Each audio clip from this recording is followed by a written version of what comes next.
You're listening to the Taming Hindrances podcast, conversations about self-awareness and mental health, as well as a dive into this thing known as spirituality.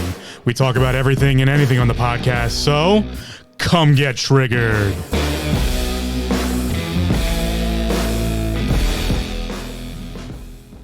Welcome to another episode of the Taming Hindrances podcast. As always, my name's Phil. I'm the host and creator of the podcast, and today's topic of discussion is nonsense. Nonsense. It's all nonsensical, as I will tell you over the next hour or so. I'm sure it'll take me to get this one out. Let's head over to Merriam-Webster's dictionary, as we always do, to start off with a good definition. The noun nonsense, via Merriam-Webster's, is words or language having no meaning or conveying no intelligible ideas. Everything I say is absolute nonsense. Keep that in mind. Another definition, language, conduct, or an idea that is absurd or contrary to good sense. There's also an instance of absurd action. I like to think of that as being chaotic. I like to be chaotic. Remember, my definition of chaos is a little bit different than most. I take the archaic definition of chaos, which is when chance is supreme. The point at which chance is supreme is the definition of chaos that I like, that I use the most. Continuing here with the noun definition of nonsense, things of no importance or value. Also, you could use the word trifles. Affected or impudent conduct. Also, there's genetic information consisting of one or more codons that do not code for any amino acid. That's a medical one. We're not necessarily steer away from that one, but we're not going to get too deep into it. And then there's the adjective nonsense, which is consisting of an arbitrary grouping of speech, sounds, or symbols. In that regard, everything, and I do mean everything, is nonsense. It's all just nonsensical. It is generally just nonsense, top to bottom, left to right, upside down, backwards, whatever directional thing you want to pick out. It's all nonsense. And my reasoning for that is because we use this thing known as language. And as I've expressed over the last, 60-some episodes here, that is all we do. Here on episode 68, the nonsense episode, I have now defined, in some way or another, 67 other words. This makes 68. And with every one of those words, I was able to weave or redirect or bring the definition of the word into the realm of self-awareness, mental health, spirituality. I've been attempting to weave language into my life for a very long time. And as cathartic as this podcast has become, there is some sort of nonsensical nature to it. This, idea that in any way I could possibly have the hope to or the ability to affect your life is nonsensical. It's nonsense. These are just words. I'm just spitting out words. I'm just vomiting out verbs and nouns and adjectives and all of this other nonsensical items that we somehow agree upon to have meaning. But looking at the definitions here, what really has all that meaning that isn't nonsense, right?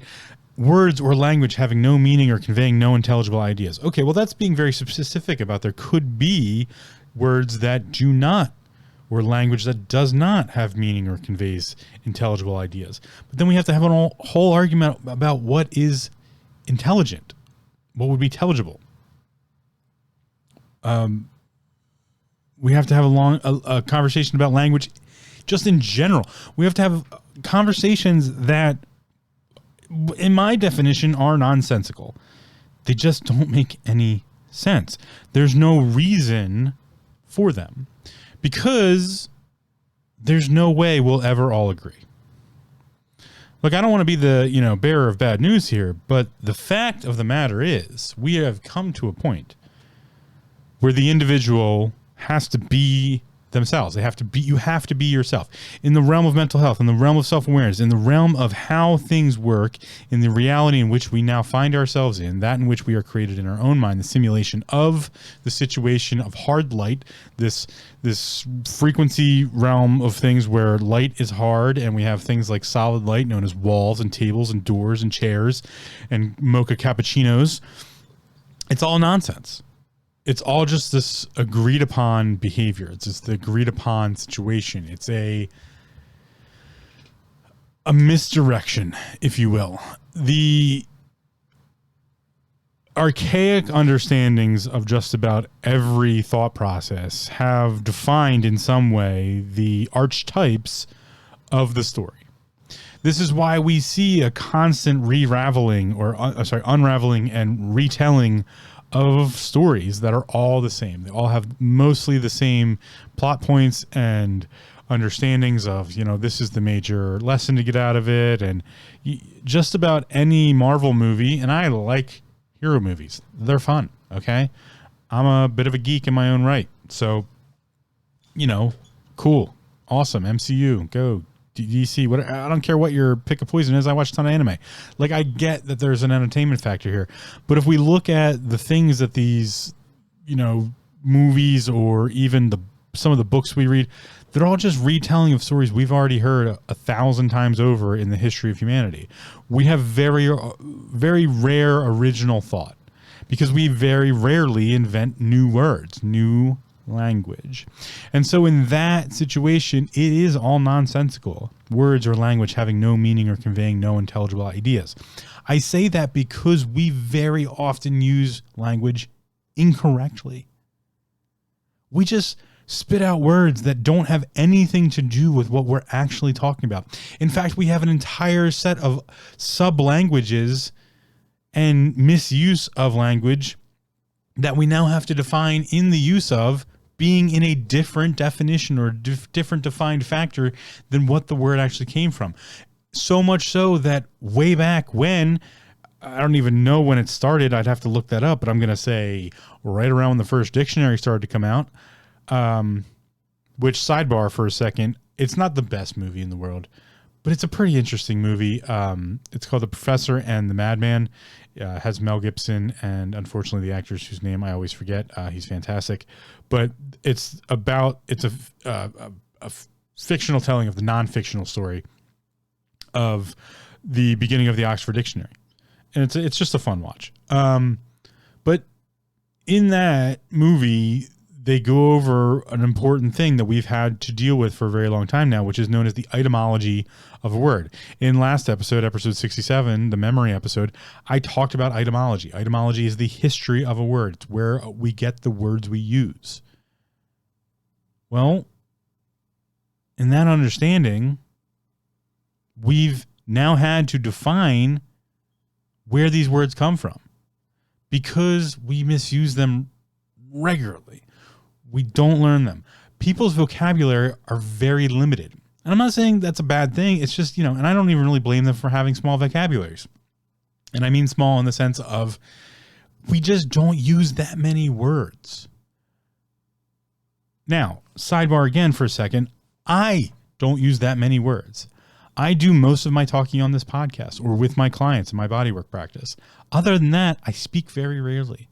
And I've gone years in my life where I spoke probably 1/10 of the amount some people do in their year. I imagine in my lifetime, I will do less speaking than the average human being. And it'd be interesting to know how much time people actually spent speaking. But I do very little of it. It's not to say I don't have a lot of conversations. I talk to myself in my head a lot. Now, we also have to remember that there's a subset of the population that cannot have a conversation in their own mind without verbally having it out loud. Verbally, I mean by using their actual vocal cords to produce the sound of the conversation. They do not have an internal dialogue. So right there, we can say everything's nonsense. Words or language having no meaning or conveying no intelligible ideas. The things we say to ourselves in our heads are nonsense. Specifically nonsense to someone who cannot have a conversation or have an internal dialogue. And on the other side of that, we have the people who can do that and then hear that fact and they go, well, that's nonsense. How could you not have an internal dialogue, right? So with that, let's go into some other, before I go far down that rabbit hole, we also have language, conduct, or an idea that is absurd or contrary to good sense. Well, just about everything that comes out of my mouth would be most likely in contrary to good sense. Because how do we define good sense? Right? Think about the things that this modern, quote unquote modern, society of ours have pushed us into. The advent of social media and influencers, the advent of, well-known celebrities and established norms, the idea of the banking structure, of debt, big governments, global organizations, wealth on a scale that is nearly unfathomable to some people.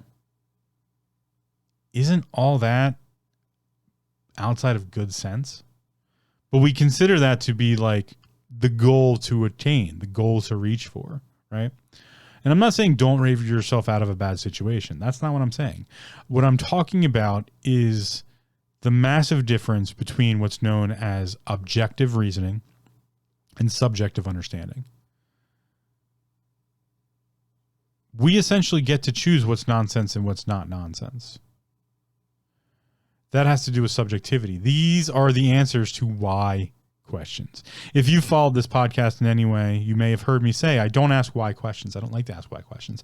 In fact, I did an entire episode 52, on why questions and what this word known as why really talks about. To answer a why question is to answer a spiritual question. It is so subjectively understood by yourself that it is an answer to, or a fact, or a given idea of who you really are or what you really believe in. And thus it's spiritual by nature. That is what the why questions answer. And I try to stay away from why questions because it's all nonsense. Just the religious structures of the planet, of that which is known as humanity's belief structures, are all nonsense. None of them agree, so each one of them has words and languages that have no meaning to the other or convey no intelligible ideas to one another. We could even say that about just languages in general. Using Mandarin or Cantonese to talk to someone in Istanbul doesn't matter, right? Or, going as far as saying, like, how about we use one of the African dialogues, there's a lot of them, to talk to somebody who grew up in the Bronx? Probably nonsensical, right? It just sounds like gibberish to some people. And we wonder why we have things like xenophobia. We wonder why we have things like misdirection, misunderstandings, and just domineering hatred. That's all brewed from fear. Episode 58 of this podcast, when I talked about fear. The fact that after the advent of the internet, we have not taken it upon ourselves to come up with a universal language is, at this point, conspiracy. I would say it's verging on the realm of conspiracy that we've spent so much time doing translation and so little time in collaboration. Because translation still allows for nonsense. It still allows for us to give subjectivity where objectivity would be better. And so in the realm of language, we have the realm of marketing. We have the realm of propaganda. We have the realm of lies and deceit, coercion, corruption. All of these words exist in the languages in which we're using. And I'm just using the English language here. But it allows for a lot of subjectivity. It allows for one group of people to decide what's important to them and what should be important to others. Well, that's nonsense. That's contrary to good sense. Good sense would say, and I'm going to say this very specifically because I think a lot of people need to hear it, there are no winners. There are only losers. Anytime you fight a war, if you fight any war, if you've ever had a combative situation, if you've even had an argument, no one wins. There's people who think they won. They think they're the winner. And they think that due to subjectivity, not objectivity. Objectively, if I looked at any conflict, be it from you stole my piece of candy to you blew up my fucking country, both sides lost. Some just lose more than others. I almost did this episode on loss and lose, those two words, or one of those two words. But I looked at it and I said, you know what, it's almost too specific. Because when we look really deeply into the idea of war, this thing we are in a constant state of. I did a whole episode on it back in episode 63. You're at war. You were born into war. You're going to be in war your entire life. We will never give up on this factor of war. We love it. Humanity loves war. We live in it. We thrive in it. We do it every day. Some people do it better than others. The idea that there is a winner is nonsense. Doesn't make any sense. An instance of absurd action. That's another definition of nonsense. An instance of absurd action. It is an absurd action to take violent action against someone else unless they themselves have already started that violent action. What necessity could you possibly have to take violent action against someone else other than to defend yourself? That's why we call it defense, specifically even in the idea of public understanding when it goes to a trial of your peers in the judiciary system of the United States of America, or what used to be the forum in other ancient cultures. To defend oneself was a representation of the okay, quote unquote, action of violence. When I teach self-defense, I never teach preemptive strike. The only time I teach what would be known as a preemptive strike is when the point has occurred where you no longer are human and you are somehow become someone else's prey. They've taken the first violent action because war starts in the mind. It starts as a simulation. So when someone looks at someone else as prey or a target, then you bring violence of action. Because you are now no longer human to that person. And so they themselves have also lost their humanity. And so by their action, you have now defined the realm of, well, time for them to die instead of me.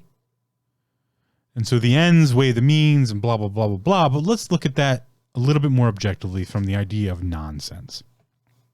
An instance of absurd action. What could possibly bring someone else to think that they are better than someone else? A loss. Because everyone loses. Somehow, the rationalization becomes, well, this was done to me, or I've seen this done to others. It's just a never-ending cycle. It's just a never-ending cycle of an instance of absurd actions. It's all nonsense. The fact that you could end war by killing someone else, that's nonsense.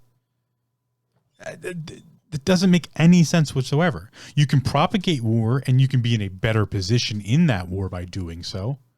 And so we must get rid of this understanding that we can win a war. There is no winning wars. There's no winning a fight. I've been in many fights. I've lost every single one of them. Even the ones where someone objectively from the outside, or really subjectively from the outside, would say, hey, yeah, you won that one. Let's even go into my sparring career. I've trained many martial artists. I've trained many fighters. I've lost every sparring match I've ever been in because that was my job. My job was to lose. My job was to teach them how to be better at fighting. To do that, I needed to lose. In some cases, they needed to lose, but ultimately I lost. When I was a bouncer, I lost all the time. You never got, you didn't get hit, you didn't choked out, you put them in a hold, you got them arrested, you kept the situation from happening. I still lost. I lost control of the situation. Why we have this expectation of the end defines the whole situation is bullshit. It's just nonsense. It's an absurd idea to think that somehow the time frame of the end result is what defines everything.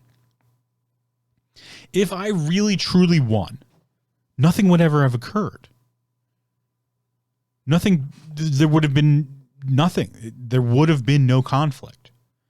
That's the reality of actual true winning. If you're going to really want to put a definition on winning, and I'm not going to get into that whole definition right now, or loss or lose, but if you wanted to look at winning in a better perspective, at least subjectively, there'd be no conflict to begin with.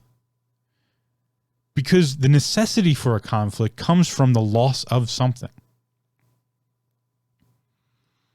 I almost called this episode Pull. Pull.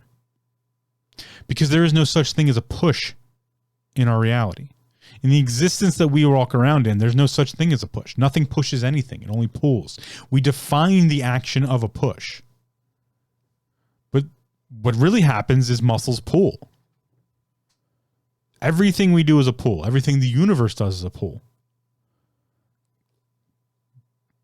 Magnets pull. Everything pulls. Muscles pull. They simulate what we know as a push. Push is a directional understanding, but the action is a pull. Magnetism pulls. Our body pulls. Everything's a pull. The sun pulls us behind it. Gravity pulls. So there's no such thing as a push. And just like there's no such thing as winning, there's only loss. And there's a scale of loss. So even, the person who ran the race and they quote unquote won, they really lost. They lost something. Maybe they lost kcals, caloric calories. Maybe they lost their breath. Maybe they lost time. Maybe you're always losing something. Maybe they won constantly, quote unquote won.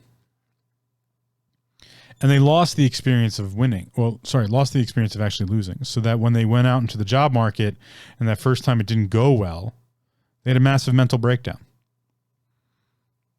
Because they'd only won. So they lost the adversity of losing, quote unquote, and were never stronger because of it. We are not much different than the rest of the things that exist upon this planet. And in fact, in some way, we are a part of that cycle, that system. And so it would be absurd at this point, nonsensical, if you will, to think that the necessity for adversity should go away. Life is not easy, nor should it be. Plants require outside influences to do certain things. In order for a plant to thrive, it needs sunlight. It needs nutrients. So everything around it is a fight. The weed trying to choke off its stream of sunlight or its nutrients from the soil. The cold from taking away its cellular structure and being able to, reproduce its cellular structure to grow. But with that comes the strengthening of the plant. And so why we think everything should just be hunky-dory is also an absurdity. It's nonsense. It's nonsense to think that there should be no war. It's the only thing we're fucking good at. We can fight wars differently, that's for sure.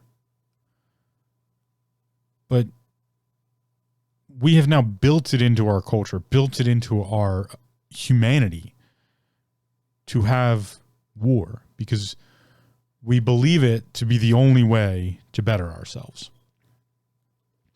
And one of the things that makes all of this so nonsensical is the fact that we think we're different than anyone else. We deserve better. We're owed something by the universe. That's nonsense. Words or language having no meaning or conveying no intelligible ideas. I deserve. I'm better than. We're better than. That's nonsense. Nonsense. Fucking nonsense. How dare someone use that language? But that too is nonsense. Because it's all subjective. And subjectivity is the realm of why questions. And why questions are spiritual questions. So if why questions and the realm of subjectivity is the answer to spiritual questions, and I'm using why very specifically here, why in the fuck does that have anything to do with our physical existence, our bodies and our minds, as far as the understanding of how things should work go? That's why everything's nonsense. Everything is nonsense because we keep trying to judge it on different bases that have nothing to do with the basis in which we're living on. Absolutely, the necessity for resources and all of these different things are required for us to live. You know, shelter, food, water, heat. That's we require technology to exist. And so, yeah, we're going to fight over it. We're going to have wars over this stuff. But in some way, we equivalent that to spirituality and the answering of subjective understandings. And so we get mad when someone's like, well, you know, I don't think you should be better than me, or I don't think I don't think we should let our kids be better than you. Everybody should get a trophy. That's fucking nonsense. There is no such thing as equivalence on this planet. There is survival of the fittest. That's how planets work. That's how nature works. At a body physical level. But we have minds. We have consciousnesses. And so we have experience. And so if we use those things, then yes, we can have rational understandings about, oh, okay, we need a little bit of adversity to make something stronger, but we can regulate that. We can kind of figure out what type of level of adversity might be required. Cool.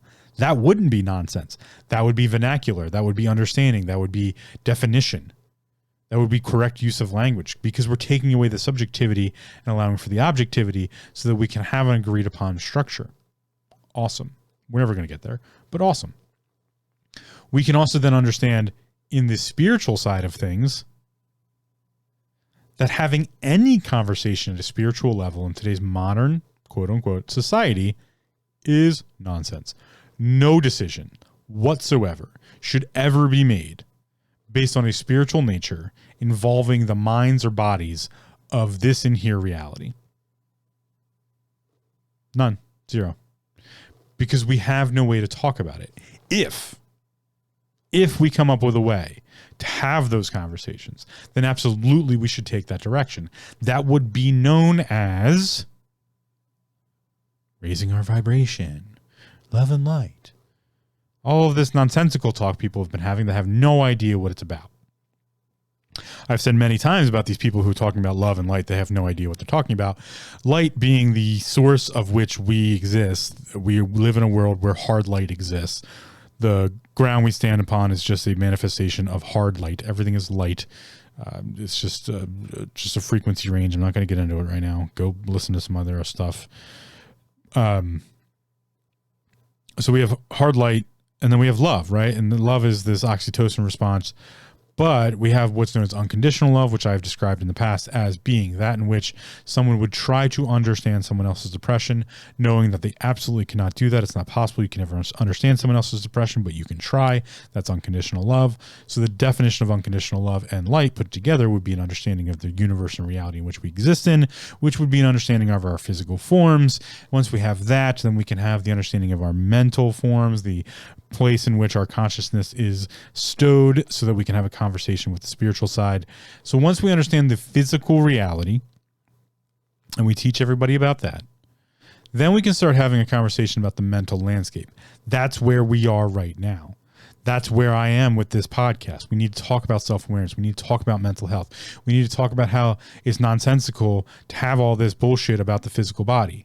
We should be taking care of it. Absolutely. We should be eating well. We should be eating nutritious. We should be working out. We should be getting good sleep. We should be supplementing. We should be doing all of these things to take care of the physical force. We should be helping other people with that, specifically those who don't know anything about it or can't do that for themselves. We should be absolutely doing that. we haven't even accomplished that yet, right? There's still starving people everywhere. There's still food deserts. We haven't even gotten past the base understanding of taking care of the physical form. I'm going to piss some people off with this one, but being morbidly obese is not okay. Oh, Phil, don't fat shame. I'm not fat shaming. I'm specifically worried about the 3 to 6 to whatever number 10 trillion cells in that person's body that are suffering. You're telling me to worry about their mental state? Fuck that. We're not at that conversation yet.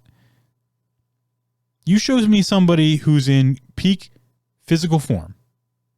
And I'm still going to show you someone who's not mentally stable.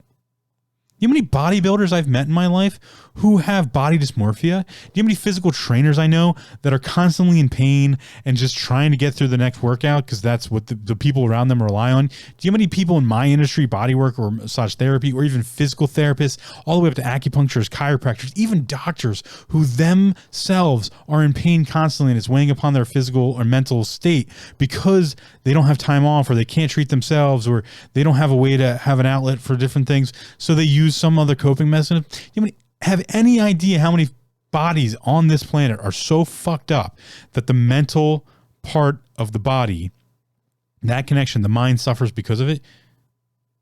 The majority. That's my answer, is the majority. So how are we going to have a conversation about mentality? That's nonsense. One step above that, how are we going to have any conversations about spirituality if we can't even understand the mind-body connection? I really wanted to branch out. I really wanted to go into this thing known as spirituality, but I've come to the conclusion we're not fucking there yet. We're just starting now. It is most likely the task of those individuals born within the last 20 years, going from 2000 onward, to prepare the human society, that in which populates this world, to better understand the mind. And so far, we've done a pretty terrible job of it. So far, we've created control structures known as social media. We've created influencer groups and celebrities who somehow impact multiple groups of people, but have no idea and are not professionals in any way. And I consider professional someone who takes the time to suffer through, has a passion for, the willingness to suffer, correct knowledge in that realm of things. Right? You really want to talk about the understanding of what a celebrity is doing? Look at where they're getting their sources of information from, right? Celebrity trainers, quote unquote, get them that physique, nutritionists, doctors. But where did those individuals learn that from, right? Who in their life taught them those things? Maybe they are the guru. No, I hate the freaking word guru. Guru is the poor word. Sorry, that one just came out of my mouth. Maybe they are the top of the professional line, right? Maybe they are the it doctor or the it physical trainer. Then, instead of making celebrities fit and ready to go, they should be teaching everyone else how to do that. Because that's what we need. We need those people to be exalted in the understanding of, hey, we'd really like you to teach this to other people. But we won't do that because make too much money training the celebrities, make too much money being the only one that knows these things. The dissemination of information is important. It's nonsense not to do that. We just spend all this time just hoarding knowledge and hiding it and coercing and corrupt. It's just all nonsense. Trees are nonsense. Bunnies are nonsense. The sky, the moon, the stars, the planets, the sun, it's all nonsense. It's nonsense until we have understanding. Definitions of nonsense. Words or language having no meaning or conveying no intelligible ideas. That includes everything unless you have some sort of understanding, some sort of basis in which to understand it from. Language, conduct, or an idea that is absurd or contrary to good sense. Well, if we don't have an understanding of what good sense is, then everything is fucking nonsense. An instance of absurd action. Everything is absurd action if we don't know why or what or how or when. We can't tell the story of it. Things of no importance or value. Well, nothing has an importance or value if we don't understand it. Affected or impudent conduct. Everything. Right? Everything is that. Everything is that when we talk about the conduct of the physical form to the mental state or the mental state to the physical form. We are just impudent to ourselves on a regular basis. I'm going to give you the definition of impudent. Marked by contemptuous or cocky boldness or disregard of others, insolent, or lacking modesty, right? We're impudent towards ourselves. This whole idea of like, don't fat shame. I'm not fat shaming. I'm genuinely concerned for this person's well-being and the planet at the same time. Because they are requiring a set of resources that is not allowed to other individuals. Right? The number of calories required for a morbidly obese person to continue to exist in that morbid obesity is, on a scale, 10, 20, 30, maybe even 50 times more than the allowed calorie intake for children in poverty. Think about that next time you want to talk about fat shaming. That's absurd. That is nonsense. The fact that someone can sit there and eat 5, 6, 7,000 calories when there are children who barely intake 500 to 600 in the same day because they don't have access to it. If everybody had access to it, I'd be like, yeah, sure, go get as fat as you fucking want. I don't care. It's not good for you, but like, whatever. That's nonsense. The fact that we cut down rainforests to build stupidly complex, ridiculous things simply for enjoyment. When that same wood could go to house individuals who have no homes. Nonsense. It's nonsense that we do that. Just cutting down rainforests in general and destroying the homes of necessary plants and animals, also nonsense. It's an absurd action. Shooting each other over the understanding that we somehow require your land because it has the resources we need, instead of just simply bartering and, having conversation, also nonsense. Paying people in political power to rule over us, nonsense. That's pretty nonsensical. Not paying them, also nonsense. But allowing them to make massive, $1 million investment trades throughout their careers and not giving them term limits and, allowing there to be career politicians. Nonsense. Not having people to advocate for those who can't advocate for themselves. Not nonsense. It is nonsense that we require that, though. This is why I say everything is nonsense. None of it makes any sense. Just the existence of us in life don't make any sense. And those of us who have suicidal thoughts and suicidal tendencies, I believe, are those who understand the nonsense the most. That they feel, and I have felt, just so out of touch with all of this. You can never get any headway. You can never change it. You can never help it along. You can never make it any better. It's just going to be this way. I don't know if I call that nonsense or not. I think we have defined so much bullshit, so much nonsense into just the way it is that we have a really, really long road ahead of us to dig out of something like that. And it is going to cost thousands upon thousands of lives.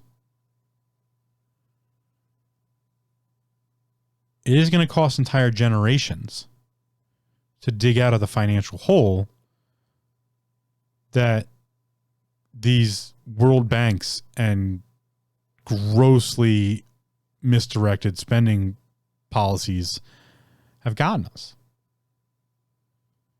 The amount of suffering that's going to happen over the next few years is going to be amazing. It's also going to be nonsense.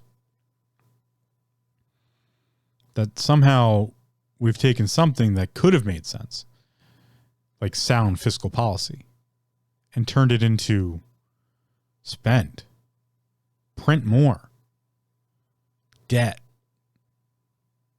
own nothing, be happy. Nonsense.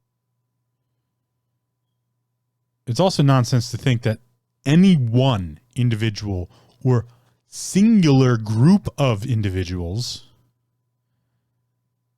know better than others or know the right answer to questions is also nonsense. We have now capped 8 billion. Billion with a B? 8 billion people on this planet. With 8 billion people on this planet, you are 1 billionth, 1/8 billionth, or however that would work out, whatever. You get what I'm talking about. Yeah, you're 1/8 of a billionth percentage. The majority of 51% margin would be if 4,000,000,001 knew what the fuck they were talking about. That would be a majority. That would be a majority consensus. If 4,000,000,001 were like, oh yeah, go right instead of left at the next intersection. That would be a majority understanding. We're not there. We can't even agree that morbid obesity is probably bad. Bad on a scale that we can't even fathom. Not just the caloric allegory there of, well, if we're giving all the resources to this individual, why do we have an understanding of? And I live in privilege. I'll admit right now, I live in privilege. I live in the United States of America, and I make a decent living. I've fought for it, but yeah, I live in privilege. I can eat sushi. So I get I'm advocating against myself here in some regard, but I'm okay with that because I understand that it's fucking nonsense. This isn't going to change anything. Anything I say is not going to change anything. And that's kind of the point. The point I'm making is that everything is nonsense. So one of the most important things we can do to combat that nonsense is to have better self-awareness and mental health, to have a better understanding of the things that we see and we do and we understand, not allowing others to influence that. Coming up with those understandings for ourselves, not just reading the top layer of news and being like, oh, the world's going to end because of climate change. No, it's not. Since the 1940s, there's been some great catastrophe right around the corner. That's never happened.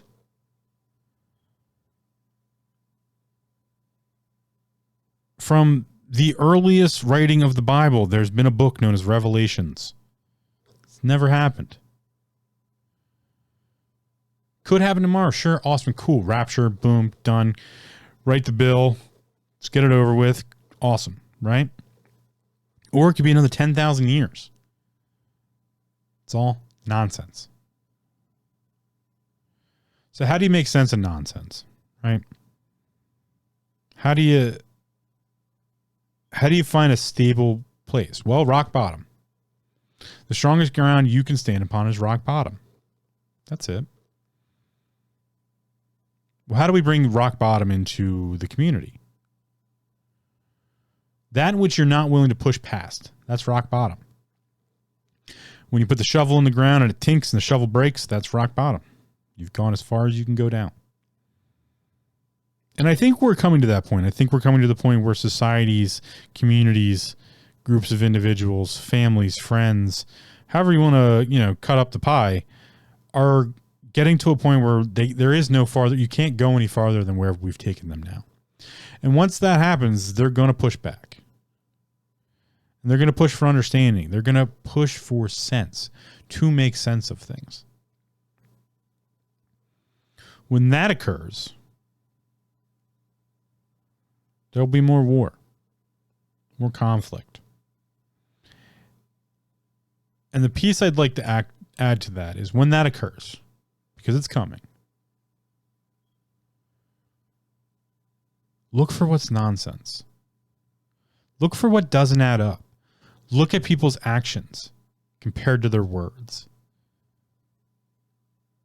Look at what they're saying and doing. Do they match up? Look to the individuals who are just trying to stay out of it. Let them be. Look towards the individuals who are trying to join your cause very willingly without asking a lot of questions. Question them back. Absolutely build community and, find your tribe, as it were. But be a bit skeptical on all fronts in the next few years. Because there's a lot of nonsense out there. It's only going to get worse. It's also going to get worse because we're going to start realizing that a lot of the things that we thought were true were actually nonsense. Imagine if it were that an alien race came down and landed and started speaking to the populace in every country, all simultaneously at the same time, in some sort of language that they could understand.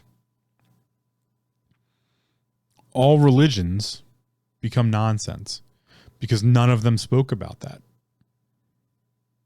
Oh, but Phil, what about Scientology? Well, no, they only spoke about a specific thing. So if that thing is the thing that comes down, well, I guess they were right. Cool, whatever. But a single alien race would prove all religions on this planet incorrect in some way. Maybe not completely untrue, but would specifically denote that the human understanding of those religions, the way it was brought to us, that there is this omnipotent figure known as a god or gods, and that they somehow rule over our lives in that realm, would have to be looked at again, right? So the understandings of them would be nonsense. The control structures would be nonsense. If the central banking system starts to collapse, if the dollar, curves and stops being the, world reserve currency, which it's clearly on its way towards, we would find that the central banking structure, specifically that known as the Federal Reserve, is nonsense. It's an IOU structure, has no reserves, and it's not part of the federal government. It's nonsense. At the same time, we would find out that the government structures are also nonsense. There's just a relying coercion corruption factor for the banks to launder money back and forth to make certain people rich and other people not. They would be control structure, that the government's bodies of the planet are just control structures to make it so that there is a rich and a poor class. Because without those two things, there can be no separation of the necessity for government. If there was equal opportunity, we wouldn't require government. And that also goes the other direction, where that the requirement of government makes it so that there is no equality. A judiciary system does not need to exist if equality exists. The judiciary system only writes laws in the United States of America specifically to combat things that aren't right, assuming that everyone is wrong and needs there to be laws. This is Thomas Hobbes versus Thomas Paine. Common sense versus the Leviathan. I've said those backwards. Thomas Hobbes is the Leviathan. Thomas Paine is common sense. But that's where the nonsensity of it all is rooted in. It's rooted in our history. Even the history we think we understand is all nonsense. It's constantly being rewritten. We're constantly finding civilizations that were older than we expected. We're constantly finding archaic realms of things that, go beyond what we thought we understood. Even conspiracies to this day and age. It's all nonsense. Every time the government holds back information here in the United States of America, every time the Catholic Church denounces something, it's all nonsense. It means they're hiding something. Look at the action, not what they're saying. Look at the people talking about climate change that are flying on jets and driving on giant fucking motorcades, spilling out more carbon than you could possibly imagine. Even the Earth itself, any volcanic eruption that happens, wipes out any carbon saving that we've put into place. It's not to say that renewable energy is a bad idea. It's just, why does it have anything to do with climate change? If that was the case, then we would want nuclear power everywhere. It's the cleanest, most efficient fuel we have.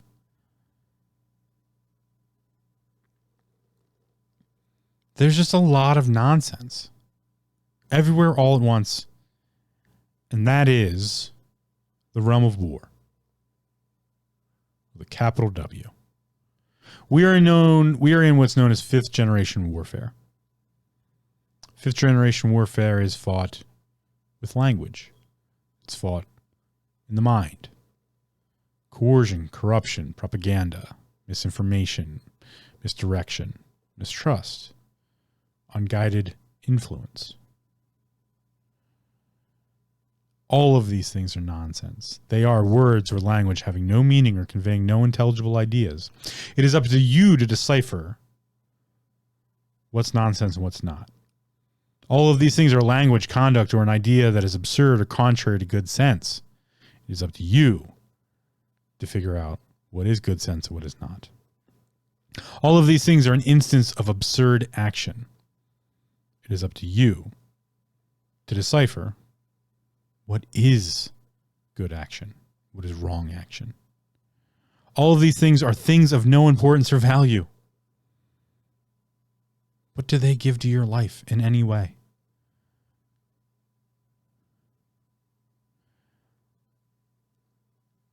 All of these things are affected or impudent conduct.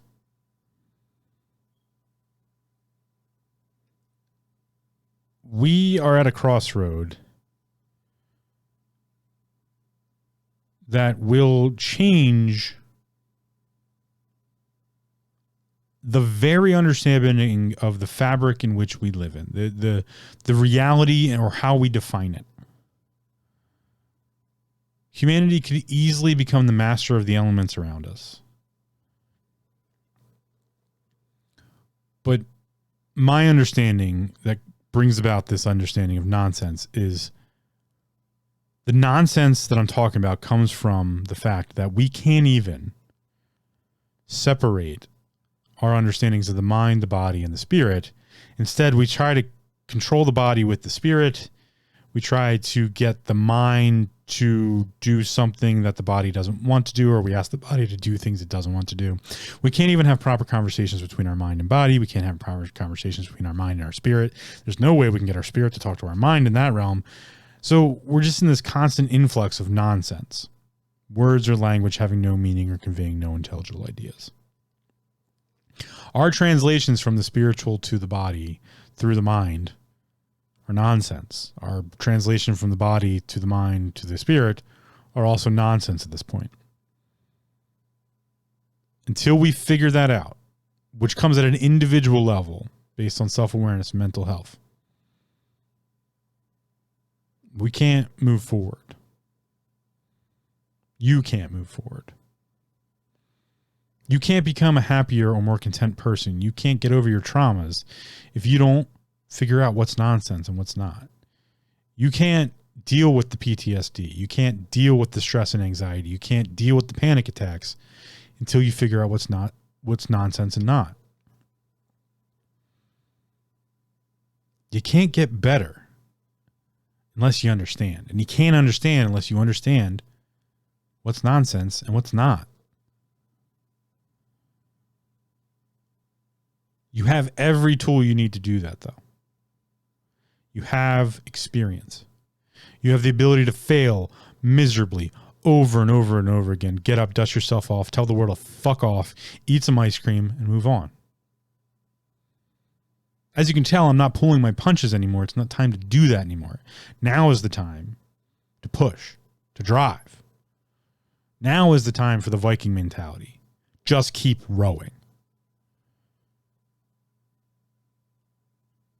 Now is the time to see the extent of our ability. The human body is a fascinating, wonderful, amazing invention. A system so complex and so beautiful that it trumps everything else on this planet. The human mind, even more. The human spirit, I don't even know enough about, but man, if we're going up the chain, it's got to be crazy. You have all the tools you need to decipher that in which is nonsense, that is which is words or language having no meaning or conveying no intelligible ideas, and that which matters to you, which helps you or affects you. Someone telling you you're fat or ugly means nothing. They haven't won, they've lost. They needed to judge you to judge themselves. If you are morbidly obese, I don't mean this to offend you. I mean this to empower you. That understanding of fat shaming shouldn't exist is nonsense.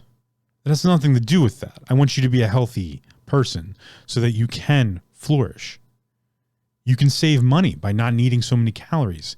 You can experience new things that you never had the ability to do because you couldn't walk far enough to do so. You couldn't go upstairs, or you couldn't do something due to an illness that was based on an inflammation marker that your doctors kept telling you was an autoimmune disease, but in reality is because your body was fighting off the obesity in which it was suffering through, because 3 to 10 trillion cells that make up the human body couldn't do their jobs because they were stuck in this world where they had to maintain systems that were failing constantly due to the fact that they were all spread too thin and didn't have the nutrients they needed to do so. If you're anorexic, I also mean this to empower you. If you're spiraling out of control in a deep, dark abyss that you never think you're ever going to get out of, and so the only option you think you have left is suicide, I mean this to empower you. It's all fucking nonsense.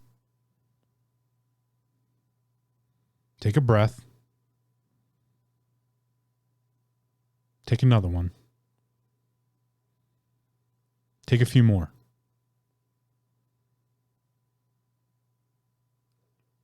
Just keep breathing. Everything else is nonsense. Doesn't matter. It'll still be there tomorrow. You can get to it then if you have to. Find some mac and cheese. Grab a bag of chips. Maybe get a green smoothie if it makes you feel better. Take some vitamin D. Grab a multivitamin. Hell, do some psychedelics. Smoke some weed. Have a glass of wine instead of 10. Go for a walk. Call your mom. Talk to your friends. Watch your favorite show. Cry. Yell. Scream. Get angry. Lift some weights. Just remember, it's all fucking nonsense. So just remember to breathe. And you'll get there. Usually I would end with my usual, go check this out, that out. But I think this is a somber ending. So I'm going to leave you with that. I'm going to leave you with just remember to breathe. Check out taminghindrances.com for all my usual stuff that I say. There's an archive there you can use for resources that will also teach you how nonsensical all of this is. But just remember to breathe.